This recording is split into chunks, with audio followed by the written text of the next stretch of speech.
আজকে রাতে কি খাবি বল, যা বলবি তাই করবো। পিৎজা খেতে অনেকদিন ধরে খুব ইচ্ছে করছে, তাহলে রাতে আজকে পিৎজা করে দেবো, ঠিক আছে? যা, ইস্ট নেই বাড়িতে। তাহলে বিরিয়ানি করে দাও, আজকে রাতে বিরিয়ানি। বিরিয়ানি? বিরিয়ানি রাতে কেউ খাই না। বাবা, আমি যেটাই বলছি সেটাই বলছো হবে না, আবার বলছো আমার ইচ্ছা মতো তুমি রান্না করে দেবে রাতে। না না, তুই বল না, তোর যেটা ইচ্ছে সেটাই করে দেবো।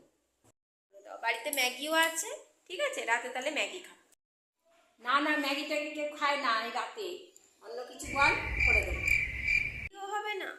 তাহলে তোমার যেটা ইচ্ছা করো, আমি আর বলতে পারছি না। মুড়ি জল খা, শরীরও ভালো থাকবে, পেটও ঠান্ডা।